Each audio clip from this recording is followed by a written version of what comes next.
Well, Shalom Hadavarniks. Welcome to Hadavar Messianic Ministries and our School of Biblical and Jewish Studies. We're studying the prophet Ezekiel, the 2022 edition, and this is session 10. We're beginning in chapter 8 and verse 11. So let's review session 9. Let's review session 9 quickly. In session 9, we saw that a rod of wickedness had blossomed in Judah and Jerusalem. But the flowers of that rod, the fruit of that rod were not good. They were the fruit of arrogance and the blossom of violence. God then said to the city, blow your wind instrument, perhaps a shofar. And the blowing of the wind instrument was a signal for the army to gather and prepare and defend the city of Jerusalem. And the weapons were all laid out. But the soldiers refused to go away from the city. They were terrified when they saw the Babylonians advance. And therefore God says, well, this is what's going to happen. The people of the city are going to sound like doves. They're going to sound like doves. And he's referring to the mourning dove, not mourning of the day, but mourning the dead. The mourning dove makes sounds. Its normal sound sounds like a person weeping and crying. So they would be mourning over the destruction of life and over the destruction of the city and the temple. Secondly, they would be clothed in sackcloth. A sackcloth is a rough cloth made of animal hair, usually that of a goat or a camel. It's worn to express despair and grief. And it's often used with ashes, pouring ashes on your head, to express despair and grief. Then God said that the Babylonians would profane the temple. They would not only profane and destroy the temple, but he says they will profane my secret room. And his secret room is the Holy of Holies, the cubicle room at the far eastern end of the temple. It was in the Holy of Holies that the Ark of the Covenant was placed. And it was over the Ark of the Covenant that the Shekinah glory, the glory of God, would appear over the mercy seat between the wings of the cherubim, a visible manifestation of God's presence in the Holy of Holies. And it was called the secret room for another reason, and this is because only one man out of the entire world was allowed to enter that room, and only on one day a year, and that was the high priest who offered the Yom Kippur incense offerings and the Yom Kippur blood offerings. But this room would be profaned. Then we moved into chapter 8. In chapter 8, we began by reviewing Ezekiel's time frames. We saw that in chapter 1 through chapter 3 took place in the present. This was Ezekiel's call to prophetic office. And then in chapter 4 to chapter 7, he jumped to the near future, predicting the upcoming destruction of Jerusalem, again in the face of false prophets that refuted his position. And now in chapter 8 through chapter 11, we return to the present time, and the focus here is on why the Shekinah glory has to leave the temple and the city of Jerusalem. Now, when Ezekiel was commissioned, he was given a 430-day commission. He was told to lay on the left side, his left side, for 390 days, and then he was told to lay on his right side for 40 days. These laying on the right and left side proclaimed the days of wickedness in Israel and in Judah. And that is a total of 430 days. 390 plus 40 is a total of 430 days. Now, as we looked at the time indicators in the chapters, we now see that 420 days have elapsed. So there's now 10 days left in his prophetic commission. 10 days left. During those 10 days, he was taken on a journey to Jerusalem, a journey in a vision.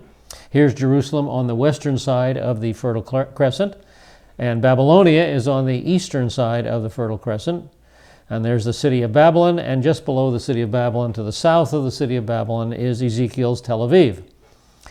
And so he's transported in a vision from Tel Aviv to Jerusalem.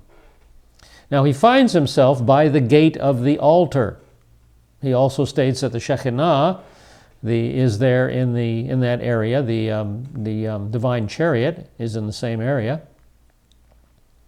And again, he affirms that this is the same vision that he had back in chapter 1 of the divine chariot, and especially of the individual sitting on the throne. The individual who from his waist down looks like fire, and from his waist up looks like glowing metal, like electrum. Yes, it's the same vision. He also noted that the image of jealousy was located beside the gate of the altar. Now, the issue there meant that those who were entering the court to offer their sacrifices, going through the gate of the altar, heading for the altar, they had to worship the image of jealousy before they got to the altar and worshipped. And so this is very offensive to God. This was the first kind of idol worship that enraged him. Then he took Ezekiel and showed him the second kind of idol worship. The second kind of idol worship was the worship of Egyptian hieroglyphics, Egyptian gods and goddesses. Now this slide here is a picture of some Egyptian hieroglyphics, and you can see a number of gods and goddesses being portrayed on this wall carving. And so the Jewish people were worshiping Hathor, the mother goddess of Egypt, and they worshiped Thoth, the god of writing and science. And they worshipped Horus, the god of the sky, and the Apis bull. The Apis bull was a major god for the Egyptians, and it's thought that it was an Apis bull that was worshipped after the Exodus, and within the idol of the golden calf. And here's the god Ammon as a ram. So the Egyptians worshipped 120 different gods and goddesses. And so the Jewish people were getting involved very heavily into this kind of idol worship. Now this brings us to the new material. We've just looked at what the idol worship was that was so offensive to God. Now we're going to look at who the worshipers are. Who are these people worshiping these idols? We start then in chapter 8, verse 11. Standing in front of them were 70 elders of the house of Israel, with Yaazaniah the son of Shaphan standing among them, each man with his censer in his hand, and the fragrance of the cloud of incense rising. So he now sees 70 elders from the house of Israel. These are lay leaders of Jerusalem. This is a pre-exilic form of the Sanhedrin. And there's a leader. They have a leader, Jaazaniah. Now we're going to run into another Jaazaniah in chapter 11. So they're two different men. This is not the Jaazaniah of chapter 11. The Jaazaniah of chapter 8 is the son of Shaphan. Now Shaphan was a faithful scribe of King Josiah. But this son turned his back on God. In Jeremiah, we learn that Shaphan had 3 righteous sons. And this is son number 4, who's the black sheep of the family. So let's take a quick look at that. In 2 Kings 22:3, we read, "Now in the 18th year of King Josiah, the king sent Shaphan, the son of Azaliah, the son of Meshullam, the scribe, to the house of the Lord, saying." So here we have Shaphan, a righteous and reliable scribe to King Josiah. Then in Jeremiah 26:24 we read, "The hand of Ahikam, the son of Shaphan, was with Jeremiah, so that he was not given into the hands of the people to put him to death." So here another righteous, faithful son is protecting God's prophet Jeremiah. Then we come to Jeremiah 29:3. "The letter was sent by the hand of Elasah, the son of Shaphan, and Gemariah, the son of Hilkiah, whom Zedekiah, king of Judah, sent to Babylon, to Nebuchadnezzar, king of Babylon, saying." So here we have another faithful son who's entrusted with this mission for the king. And then in Jeremiah 36:10, "Then Baruch read from the book of the words of Jeremiah in the house of the Lord, in the chamber of Gemariah, the son of Shaphan, the scribe, in the upper court at the entry of the new gate of the Lord's house, to all the people." So again, here's number 3, son number 3, who's faithful and righteous and reliable. But number 4, Yaazaniah, has broken from the family. Now these elders are secretly worshiping idolatry, and the worship is described. Each man has a censer, and there's incense going up. They are offering incense to these idols. And therefore God makes a declaration in verse 12. "Then he said to me, Son of man, do you see what the elders of the house of Israel are committing in the dark? Each man in the room of his carved images? For they say, the Lord does not see us. The Lord has forsaken the land. So there's the question. Do you see this, Son of Man? Do you see this, Ezekiel? Every man in his chamber of imagery. See, they were worshiping in private chambers that each elder had in his home set aside for this kind of worship. Now, this is a vision. And so in the vision, of course, Ezekiel can see 70 different guys in 70 different rooms, all doing their private worship. And why do they do it? Well, they claim the Lord doesn't see us. The Lord has left the land. The Lord's gone. He's not here. He can't see us. So we'll get away with it. This won't bother anybody. We can get away with this kind of worship. Well, they are forgetting Psalm 139, which was written some 500 years earlier by David. They had this revelation available to them. Here's what David wrote. O Lord, you have searched me and known me. You know when I sit down and when I rise up. You understand my thought from afar. So distance is no problem for God. He knows what's going on in our hearts, whether he's near or far. And actually, he's always near because he's omnipresent. He's always present, you know. But if you're far from the temple, he still understands your thought. David says that. David goes on. You scrutinize my path and my lying down and are intimately acquainted with all my ways. Even before there's a word on my tongue, behold, O Lord, you know it all. You've enclosed me behind and before and laid your hand upon me. So they should have realized that distance meant nothing, that the Lord doesn't forsake the law. The Lord is not gone. He's present everywhere. But they're seeking a reason, a rationale for worshiping idols. Then we come to a transition in verse 13, and he said to me, yet you will see still greater abominations which they are committing. Ezekiel, if you think this is bad, buddy, you ain't seen nothing yet. And so in chapter 8, verses 14 and 15, we come to the third type of idolatrous worship. The first type was the image of jealousy. The second type is the Egyptian idols. And now we come to the third type, which is the worship of Tammuz in verse 14. Then he brought me to the entrance of the gate of the Lord's house, which was toward the north. So he's brought into the inner court in front of the northern gate of the Lord's house. So here is the Lord's house. Ezekiel is now in the outer court, and so the Lord brings him into the inner court near the gate of the altar. Now, whether he went through the gate or God just brought him through the wall, who knows? But anyway, he's now in the inner court near the gate of the altar. And there he sees the sin in verse 14. And behold, women were sitting there weeping for Tammuz. Now, Tammuz, this is the only mention of this god in Scripture. This is a form of nature worship. In Sumerian and Babylonian religion, this was the god Dumuzi, the beloved of Ishtar. Ishtar was a female deity, and this is a male deity. In the Akkadian religion, this is Duzu. This is also the Adonis of the Greeks. This is the god of spring vegetation. This is the dying and rising god. The god dies in winter, is mourned, and then rises again in the spring. So this worship is a perversion of the Bible truth of resurrection.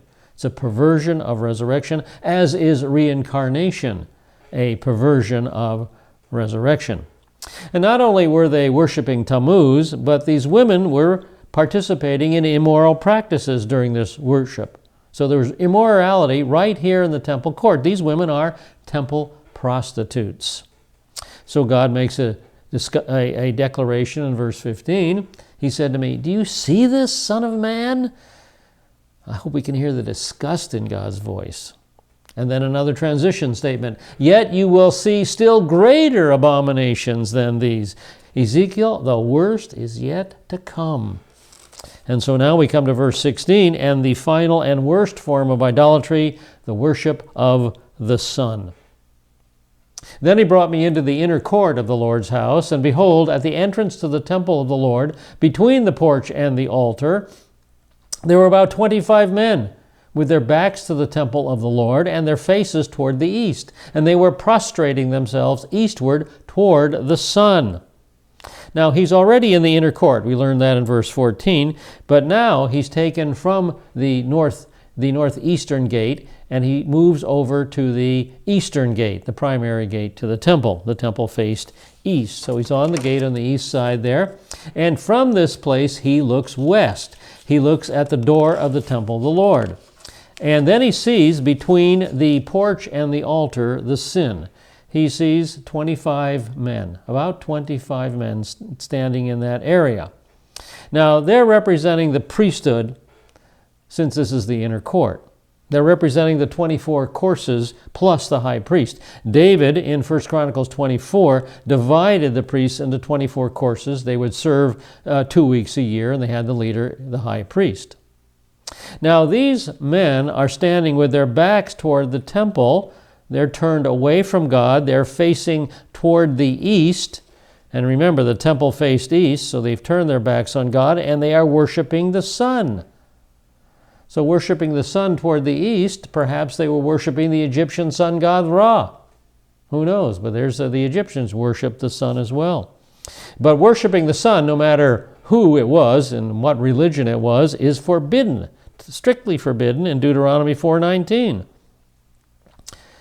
And beware not to lift up your eyes to heaven and see the sun and the moon and the stars and all the host of heaven, and be drawn away and worship them and serve them, those which the Lord your God has allotted to all the people under the whole heaven. So what makes this so bad? What makes this so bad is that these are the priests themselves. They're right in God's own temple. They're supposed to be serving the Lord, and yet they are rejecting him. And so the wrath of God is explained in verse 17. He said to me, "Do you see the Son of Man? Is it too light a thing for the house of Judah to commit the abominations which they committed here? That they have filled the land with violence and provoked me repeatedly? For behold, they are putting the twig to their nose." So God asks a rhetorical question. Is this a light thing for the house of Judah to do? And the answer, of course, is no, no, no way. This is a heavy-duty sin. And then the results of abandoning God are stated here. The land is filled with violence. They've provoked God to anger, and they're putting the twig to their nose. Well, what does that talk about? Well, apparently, putting the twig to their nose or the branch to their nose is an insulting practice. In the Septuagint, this phrase is translated as mockers. They're mockers. Apparently, this was a practice of the Magi. These were the Eastern astrologers from Babylon. And it's believed by some to be an obscene rite, and so the worst of all. See, it's an obscene gesture toward God himself. Now, if this was indeed an obscene gesture by the Magi, the Eastern astrologers, they are going to have a radical change in attitude toward the God of Abraham, Isaac, and Jacob due to the ministry of Daniel in Babylon. Daniel will become the chief of the astrologers, the chief of the Magi. And they're going to come to respect the God of Abraham, Isaac, and Jacob so much that a number of them are going to travel to Jerusalem and to the little town of Bethlehem to worship the Messiah when he comes. So there's going to be a big change in these Eastern astrologers. All right, God's wrath is explained, and now the punishment is explained. Therefore, I indeed will deal in wrath. My eye will have no pity, nor will I spare. And though they cry in my ears with a loud voice, yet I will not listen to them. So he's going to deal in wrath. Wrath reveals God's emotion of indignation toward idolatry. And this judgment will be without mercy. Mercy describes God's intolerance of idolatry. He doesn't tolerate it in the slightest. All right, this now brings us to chapter 9. And we come to the man with the inkhorn. As far as the time frames go, we remain in the present time. God is going to explain why the Shekinah glory has to leave the temple and Jerusalem. So chapter 9 begins in verse 1 with a call to executioners. Then he cried out in my hearing with a loud voice, saying, "Draw near, O executioners of the city, each with his destroying weapon in his hand." So he cries out with a loud voice. This is a very graphic, a very important revelation. and he calls out to those in charge as executioners to draw near. They are to assemble, each with their weapons in their hand.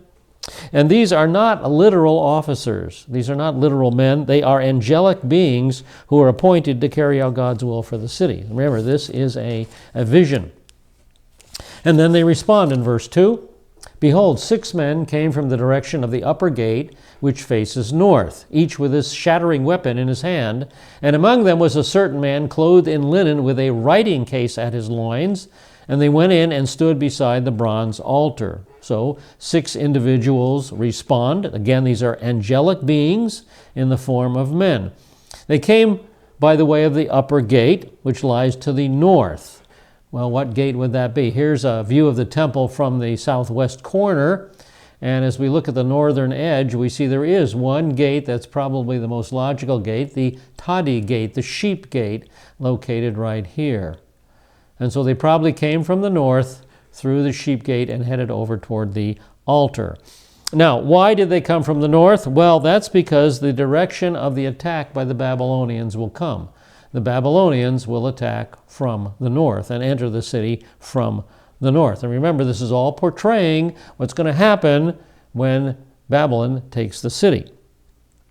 So they arrive, each man with his weapon in his hand, but one man stands out. Number 7. Man number 7. He's unique. He's clothed in linen. He's a leading angel. He's an angel of higher rank. Now, the rabbis say that he is Gabriel, but he is not named in the text, so that is speculation. And he has a writer's inkhorn by his side rather than a weapon.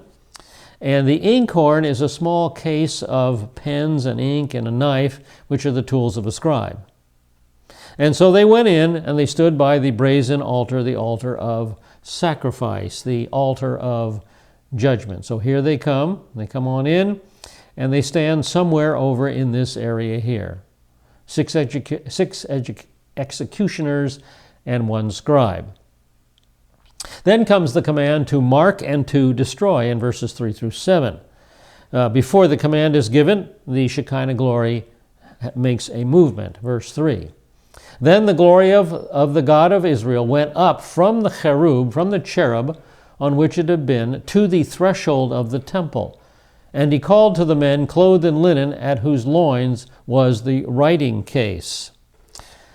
So the glory of God goes up from the cherub. Now, it would be in the Holy of Holies in the temple. So we see the Shekinah glory there glowing in the Holy of Holies. He would appear, the Shekinah glory would appear between the cherubim on the Ark of the Covenant. We learn that from Numbers 789.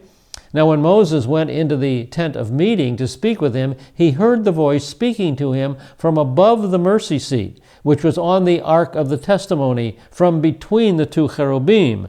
And so he spoke to him. So again, here's the Ark of the Covenant with the Shekinah glory appearing above the cherubim. And of course, the average person, the average priest can't see that because the secret room, the Holy of Holies, is screened from the holy place with a veil, And so now, the Shekinah glory, which is in that secret room, that cubicle room to the far eastern end of Solomon's temple, makes a move. The Shekinah glory moves from his place over the cherubim and takes his position at the threshold of the door. He's at the door of the temple building. And he's addressed the man dressed in linen, and now in verse 4, he gives a commission to the man dressed in linen. Verse 4, the Lord said to him, "Go through the midst of the city, even through the midst of Jerusalem, and put a mark on the foreheads of the men who sigh and groan over all the abominations which are being committed in its midst." So he's to go throughout the entire city and mark the foreheads of certain men. And they are very identifiable because they sigh, they groan, they weep, they cry. These are the faithful remnant, saddened and distraught over the abominations that are being done in the city and in the temple. Now the prophet Jeremiah would have received this mark on his forehead because he was in the city at that time, and he was faithfully prophesying. He was a member of the faithful remnant. So he would have been marked as well. Now, the literal Hebrew here reads, make a tav, make a mark, make a tav. Well, the tav is the last letter of the Hebrew alphabet. And in the ancient Hebrew, it was the mark of a cross. Now, here's a chart of Old Hebrew and Samaritan alphabets over time. And we're in a close-up here at the top of this chart. This is Ezekiel's alphabet. And this is our modern alphabet that you see today. So let's back out and let's go to the bottom of the chart where the two columns are. And now we'll zero in on the two columns. And right here we have a modern tav. That's a modern tav. That's what we write today. But this is an ancient tav. This is Ezekiel's tav.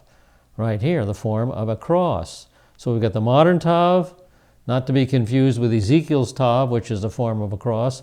And we need to bring in the fact that the key in the New Testament Koine Greek scriptures is the first letter of the word Christos, or Messiah, and it is also in the form of a cross. Now, this mark is going to show up. This tav is going to show up. Ezekiel's tav is going to show up in a number of places in the Bible. First of all, we see it in the consecration of the priests in Exodus 29. Unleavened bread was part of the ceremony, and the unleavened bread was anointed with oil, as we read in Exodus 29:2. And unleavened bread and unleavened cakes mixed with oil, and unleavened wafers spread, mashach, anointed with oil, you shall make them of fine wheat flour. And the Sanchino Chumash, a Jewish commentary, makes this comment at page 527. After they had been baked, the wafers were anointed with oil in the shape of the Greek letter chi. Kind of took me aback when I first read that. What is a Greek letter doing in a Jewish Hebrew consecration ceremony, especially way back in Moses' day? But the rabbis feel that the mark was the mark of a chi, like the Greek letter.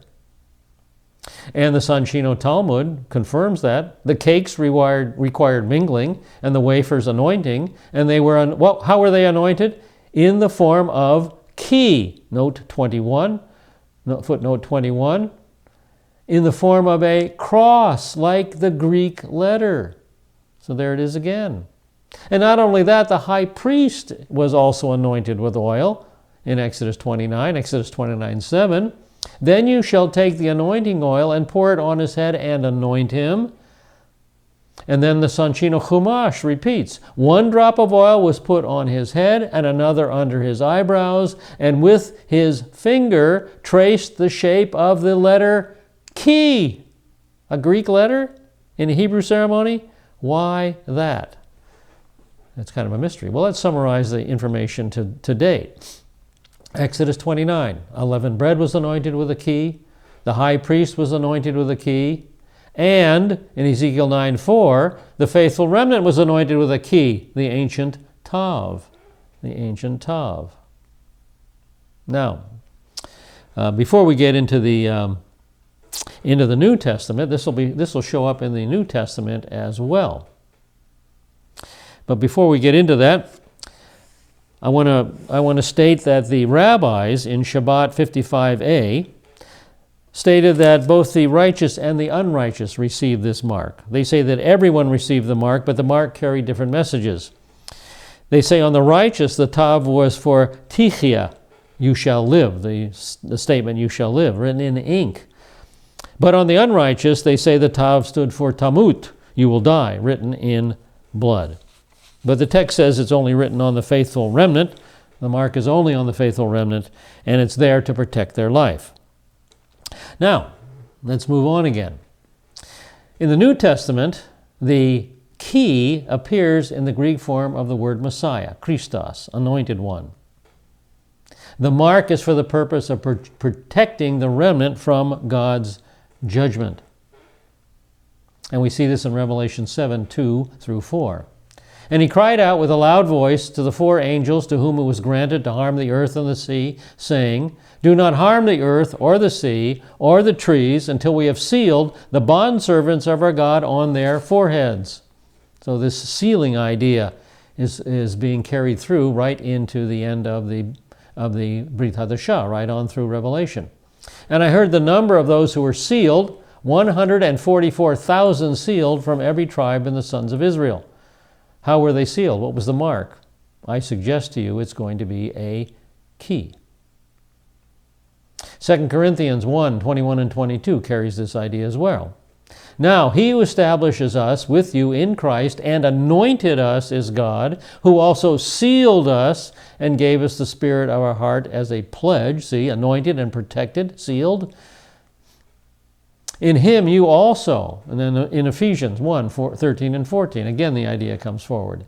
In him you also, after listening to the message of truth, the good news of your salvation, having also believed, you were sealed in him with the Holy Spirit of promise. And this idea of protecting and sealing, who is given as a pledge of our inheritance, with a view to the redemption of God's own possession, to the praise of his glory. So here's that idea being carried through again. Ephesians 4, do not grieve the Holy Spirit of God, by whom you were sealed for the day of redemption. Let all bitterness and wrath and anger and clamor and slander be put away from you, along with all malice. Be kind to one another, tender-hearted, forgiving each other, just as God in Messiah also has forgiven you. So let's summarize all this information again. In Ezekiel's day, the faithful remnant were marked and sealed and protected from death. In our day, we believers, the faithful remnant from among Jew and Gentile, are marked and sealed and protected. In Ezekiel's day, it was physical death. In our day, we're protected from spiritual death. We're saved and given eternal life. But then in the future, during the tribulation period, the faithful remnant, the 144,000, will be marked and sealed and protected again from death, from the Antichrist and his activities. This is the 144,000. So who protects us all? The one who protects us all is the Messiah, Yeshua, the Christos, the one whose title begins with the letter Key. One who begins with the letter Key.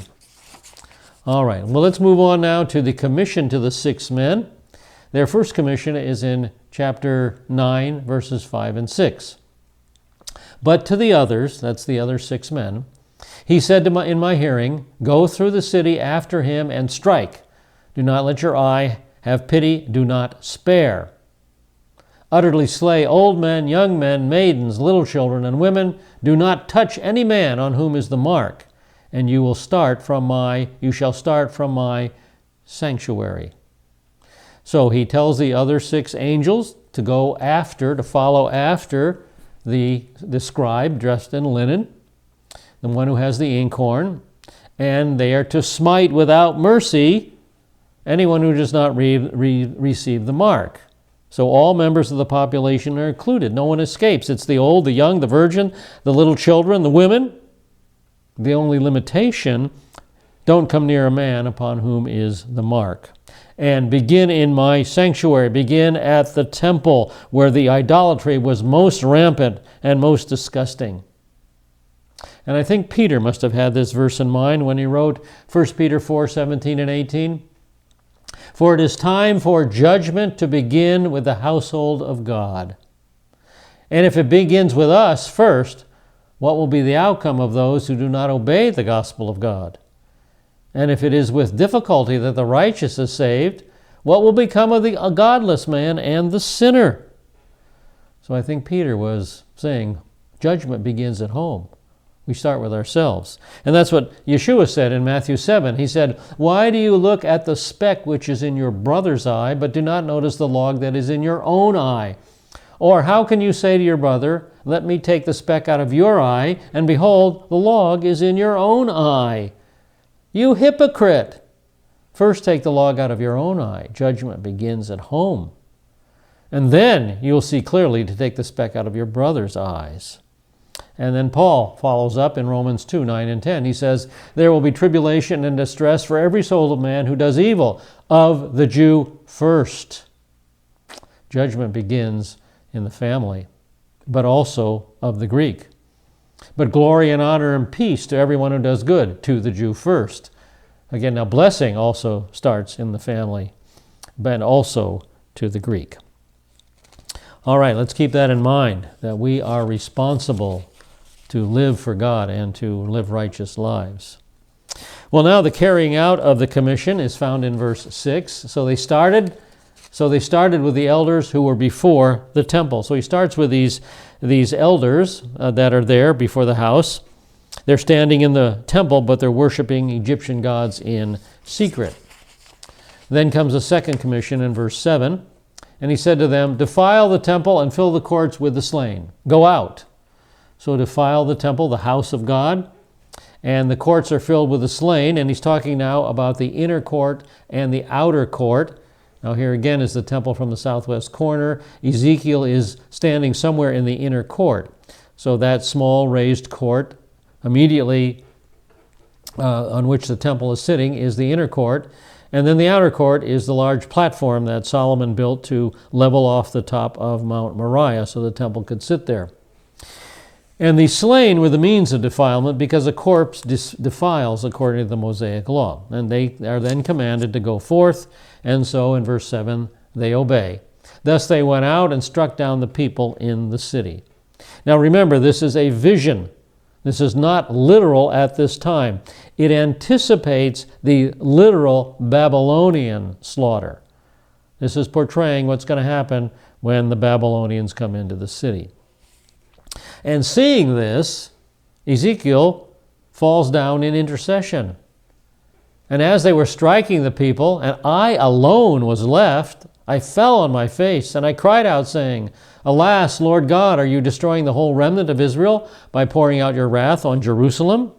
He says he was the only one left. He's the only one left of the 70 elders and the 25 priests. You know, that's 95 people. And the women weeping for Tammuz. If there were 5 women, that's 100 people died in the courts there. He saw 100 people died in this vision. And so he is distraught. He cries out this exclamation of entreaty and appeal. Are you going to destroy all of Jerusalem? You know, he's overwhelmed by the extent and ferocity of this judgment. Now God replies by telling him why he has to be so extensive in the judgment. And the answer begins in verse 9. Then he said to me, the iniquity of the house of Israel and Judah is very, very great, and the land is filled with blood, and the city is full of perversion. For they say, the Lord has forsaken the land, the Lord does not see. So, unfortunately, the iniquity of the house of Israel is exceedingly great. So the extent of evil and cruelty and immorality is exceeding, it's terrible, it's tremendous. And so God gets upset over the way we behave. This deals with the way we behave. He gets upset over that. He watches that. And he says the land is full of blood. There's violence everywhere, violence and death everywhere. That's what that term blood stands for. So he gets upset over the way we treat each other. And then the city is full of perversion. They're persisting in doing wrong. The people are persisting in acting this way, being cruel and immoral and violent. And why? Well, the evidence for this is their words. The Lord has forsaken the land. The Lord doesn't see. In other words, I'm going to get away with it. God's not going to care. I'll escape the consequences. They're forgetting Psalm 139. They're also misinterpreting the previous judgment as the absence of God. Deportations number 1 and 2. We're coming now to the third deportation. So they say, God's gone. He's left us. That's why Nebuchadnezzar could deport us in deportations 1 and 2. God is not around. He's not going to find out the way I behave and the way I act. And so, because this immorality is so extreme, judgment will be without mercy in verse 10. But as for me, my eye will have no pity, nor will I spare, but I will bring their conduct upon their heads. So the character of the judgment is that it is implacable and relentless. They will reap what they sow. Remember now, this is not revenge. This is justice. This is justice, not revenge. They're getting what they sow. They're getting what they deserve. And now as we come to verse 11, a report comes to the Lord. Then behold, the man clothed in linen, at whose loins was the writing case, reported, saying, I have done just as you have commanded me. So the man clothed in linen brings this report regarding his commission. He's been successful. All those who are not marked with the tav will die. And remember, this is a vision explaining why God's visible manifestation will depart the temple. This is not literally happening at the moment. It is a vision. It is happening. It's a vision that's happening in in Ezekiel's present time. It's portraying what's going to happen in the near future. Now we come to chapter 10. And we begin to look at the stages of the departure of the Shekinah glory in chapter 10, verse 1 through 11:25. So we begin with the first stage in verses 1 through 8, and chapter 10, verse 1. Then I looked, and behold, in the expanse that was over the heads of the cherubim, something like a sapphire stone in appearance, resembling a throne, appeared above them. Remember, the Shekinah glory, the divine chariot, is there in the area. He mentioned that earlier. And so he looks up and he sees the firmament above the head of the cherubs. And on that firmament is the likeness of a throne. So here's what he's seeing. He's seeing that same vision, and he's focusing in on the throne. That's up on the divine chariot. Then a commission is given in verse 2. And he spoke to the man clothed in linen and said, Enter under the cherubim and fill your hands with the coals of fire from between the cherubim and scatter them all over the city. So the focus is the man in linen. He's to go between the whirling wheels. Now here's the divine chariot, and there's the whirling wheels. That's the way they're entitled. And he's to go into the square formed by the four cherubim and fill his hands with coals of fire from the cherubim that was found in the square, and then scatter it all over Jerusalem as a sign of judgment. And then in verse 2, second part of verse 2, he obeys, and he entered in my sight. And so here we have the divine chariot again, and the man in linen then enters into the proper area. In verses 3 through 5, the movement of the Shekinah glory is then explained. We start with the position of the cherubim in verse 3. Now the cherubim were standing on the right side of the temple when the man entered, and the cloud filled the inner court. So the cherubim stood on the right side of the house when the man went in. Well, this is the initial position was on the left side. Here is the initial position before we come to these verses. And then the transfer occurs in verse 4. This is a repetition of verse 3. Then the glory of the Lord went up from the cherub to the threshold of the temple. So the glory of the Lord mounted up from the cherub. That's the first position. There he is in the Holy of Holies. This is the first position in the Holy of Holies.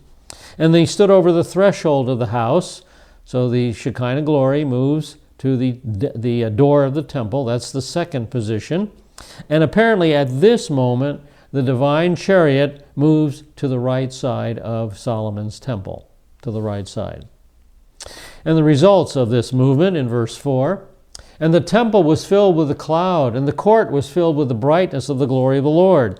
So the interior is filled with the glory cloud once the Shekinah glory moves from atop the cherubim. But when the divine chariot moves and changes its position, then the entire court, the entire inner court, is filled with the brightness of God's glory. And there's one more phenomena accompanying this in verse 5. Moreover, the sound of the wings of the cherubim was heard as far as the outer court, like the voice of God Almighty as he speaks. So we already know that when the cherubs move and raise their wings, there's the sound of thunder. There's the sound of a rolling thunder. And then the man receives the coals of fire, verse 6. And it came about when he commanded the man clothed in linen, saying, Take fire from between the whirling wheels, from between the cherubim, he entered and stood beside a wheel. So again, here we go. He enters and stands beside a wheel. He goes in. into the proper location. And he receives the fire in verse 7. Then the cherub stretched out his hand from between the cherubim to the fire, which was between the cherubim. So he stretches his hand into that square area. And he took some of it and put it into the hands of the one clothed in linen, who took it and went out. So one of the four cherubs, and here they are again, one of the four cherubs reaches into the fire area that's in the middle of the cherubim, and he picks up this coal and he hands it to the man who is clothed in linen, and he receives it into his hand, and then he leaves the area. Then the hand is described in verse 8. The cherubim appeared to have the form of a man's hand under their wings. So he's referring to the hand that gave the man the fire. And he goes on in verses 9 through 17 to describe the cherubim again. The same description in chapter 1 that we found in chapter 1. So we begin in verse 9. Then I looked, and behold, 4 wheels beside the cherubim, and 1 wheel beside each cherub. So here's our divine chariot again, and there's our 4 wheels, like so. And the appearance of the wheels is described in verses 9 and 10. And the appearance of the wheels was like the gleam of Tarshish stone. As for their appearance, all 4 of them had the same likeness, as if one wheel were within another wheel.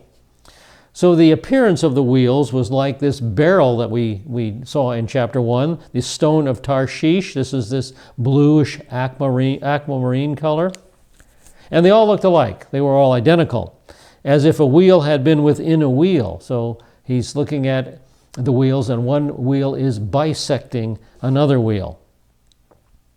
And then their directions are stated in verse 11. When they moved, they went in any of their 4 directions without turning as they went. But they followed in the direction which they faced without turning as they went. So they could move in 4 directions: right, left, back, forward, north, south, east, west, however you want to do it. But they didn't turn as they went. They didn't turn. They didn't turn to the right. They didn't turn to the right or left like you have to turn the wheels of your car to the right or left to change direction. And I ran across this picture of a Jeep Hurricane concept car with 4-wheel steering. I thought it was a perfect illustration of what did not happen. The cherubim did not have to do anything like this.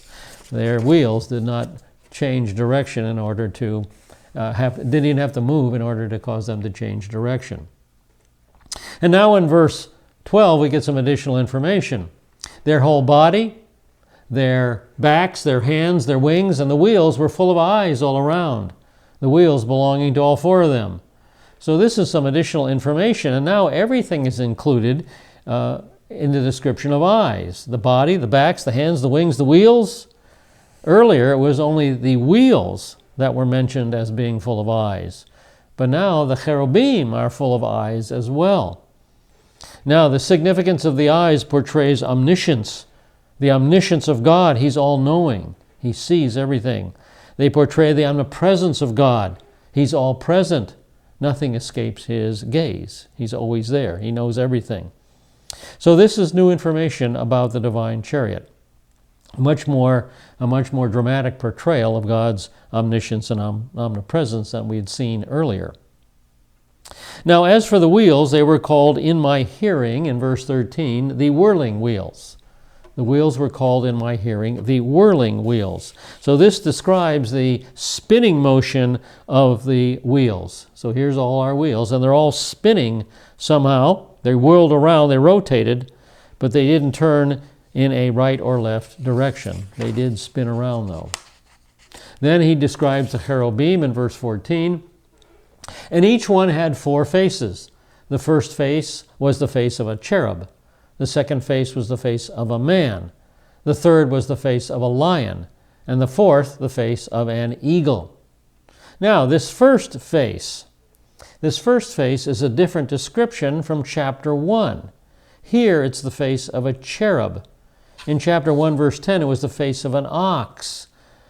So the faces, the first face seems to have synonymous terms associated with it. So the new information may mean that the primary feature of a cherub would be that of an ox. That might be their primary face. And as we looked at that earlier in chapter 1, we saw the Gospel of Mark portrayed Yeshua as the obedient servant of the Lord, as an ox is an obedient servant of his master.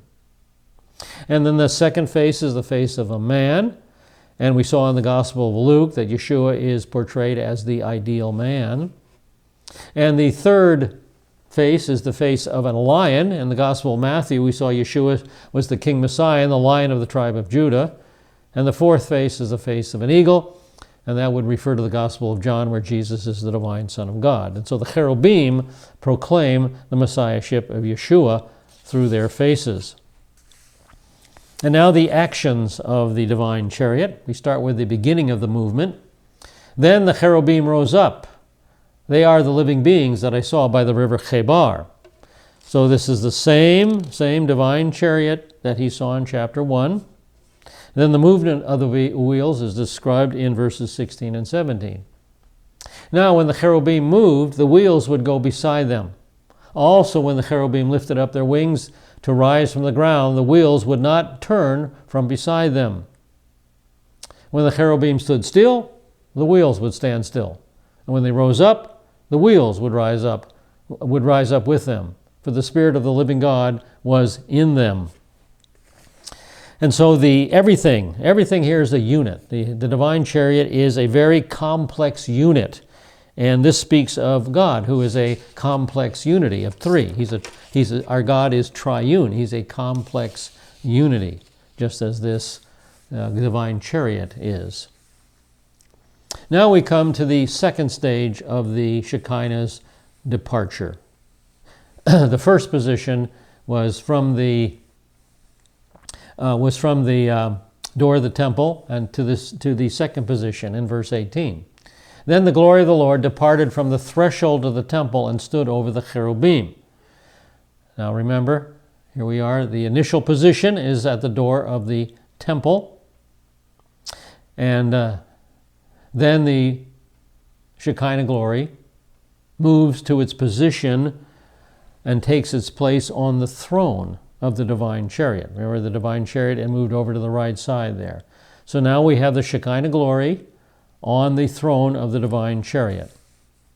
And then the transfer happens in verse 19. When the cherubim departed, they lifted their wings and rose up from the earth in my sight with the wheels beside them. And so the wings begin moving, and the wheels move beside them in unity, and I'm sure there was that rumbling sound of thunder as well. And this brings the divine chariot and the Shekinah glory to the third position in verse 19. And they stood still at the entrance of the east gate of the Lord's house, and the glory of the God of Israel hovered over them. So they're going to go to the east gate of the Lord's house.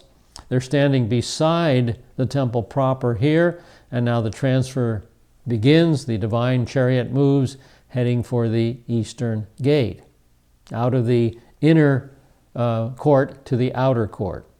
Now here we're looking at the temple, again from the southwestern corner of the outer court, and so the Shekinah glory now moves over to the eastern gate. Now this would be the Susa gate in Ezekiel's day, and he hovers over the Susa gate. And then, as we get into verse 20, the positive identification of the cherubs is made by Ezekiel. These are the living beings that I saw beneath the God of Israel by the river Chebar. So I knew that they were cherubim. Now, he affirms that these are the same living creatures that he saw in chapter 1, but he says they are underneath, they're beneath the God of Israel. Now, who are they referring to? They're referring to here's our cherubs right here, 2, 3, and 4. They're beneath the God of Israel. They're beneath the God of Israel. So the likeness of the man on the throne is God himself. That's God himself on the throne, appearing in a man-like appearance. They're beneath the God of Israel. That is the God of Israel right there in his glory. And he states this was by the river Chebar, because in chapter 1 he said the same thing. And so this is a positive confirmation that these are the same angels that he had viewed previously. And then he gives them a general description in verse 21. Each one had 4 faces, and each one 4 wings, and beneath their wings was the form of human hands. So this is exactly the same as chapter 1, same beings that he saw them, the cherubim. And then he describes the faces in verse 22. As for the likeness of their faces, they were the same faces whose appearance I had seen by the river Chebar. Each one went straight ahead. And again, we have this description that's exactly the same as chapter 1. All right, well now this brings us to chapter 11, and I see on my clock here that I've got less than 5 minutes to go. So I don't think it's a good idea to move into chapter 11 at this point. So next session, we'll pick this up at chapter 11, and we'll take a look at the cauldron and the flesh. This scene is going to emphasize once again why the Shekinah will depart from Jerusalem and depart from the temple. Why does this have to happen? Well, part of the reason is the cauldron and the flesh. All right, I think you'll find chapter 11 to be fascinating, just as these previous chapters were. So we'll see you next session. See you next session. Thanks for being our students. Lahitraot. Lahitraot.